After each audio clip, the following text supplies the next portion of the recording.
This is Keep the Faith Ministry News. I'm Hal Mayer. The Orlando gay nightclub killer has been described as a lone wolf, meaning that there was insufficient evidence linking him with any known radical Islamic militant groups. But a better term is individual jihadist. Individual terrorists are not acting in a vacuum, said Claire Lopez, Vice President for Research and Analysis at the Center for Security Policy, and a former CIA spy with an impressive array of credentials. Lopez was also an instructor for military intelligence and special forces students for a decade. The Orlando gay nightclub attack occurred during the Islamic holy month of Ramadan. Lopez noted that Islamic leaders, including those in the Islamic State or the IS, called upon all Muslims to attack Americans especially, and specifically to attack civilians. It's written that way exactly, to attack civilians. And obviously, because of homosexuality being a hudud, a capital crime in Islamic law, that target was chosen. And it was a soft target too, she said. Those calls can act as a trigger for individual jihadists to take action. Though it is yet unclear whether Omar Mateen, who conducted the attack, was linked to a larger organization, the Islamic State claimed that he was one of their warriors in the American Caliphate. He did call 911 before the Saturday night attack to pledge his allegiance to the IS.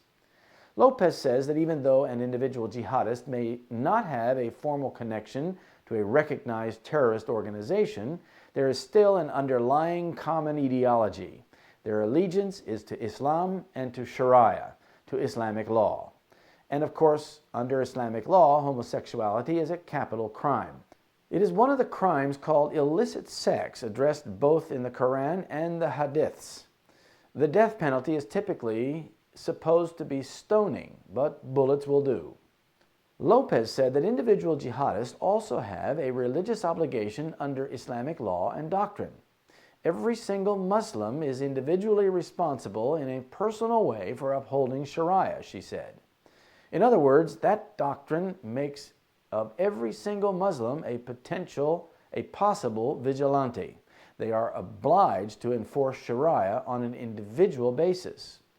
Christians, on the other hand, are obligated to live by the Ten Commandments, but each individual Christian isn't obligated for enforcing them, said Lopez. But in Islam, it's the other way around. Each Muslim is obligated to enforce it. They are supposed to start by speaking and trying to persuade somebody or show them the evil of their ways, or whatever they can. But if that doesn't work, then they are obligated to take physical action. There doesn't have to be a formal connection, Lopez continued, because their allegiance is not necessarily only to a group. It's to Islam, to Islamic law, to Sharia. That's the allegiance, and that spans the globe. As I understand it, Lopez continued, this individual is the son of immigrants from Afghanistan. If he was raised in a devout Muslim family, he learned from childhood what jihad is and what the obligations of Sharia are. Most mosques and Islamic centers have schools attached to them for the children called madrasas. I've read some of the children's textbooks they use in these madrasas. They teach them jihad from the first grade. The Orlando shooter's father from Afghanistan denied the mass murder had anything to do with religion and insisted his son was provoked when he saw two men kissing. However, the Daily Mail reported that Sadiq Mateen is a strong supporter of the Afghan Taliban. He appears online in a YouTube video saying, "Our warrior brothers in the Taliban movement and National Afghan Taliban are rising up." The obligation of Muslims to uphold Sharia individually is the reason why Muslims in Western societies have difficulty integrating. It is also one of the reasons why Islam is characterized in the Bible as a wild man. And he will be a wild man. His hand will be against every man, and every man's hand against him. And he shall dwell in the presence of all his brethren. Genesis 16, verse 12.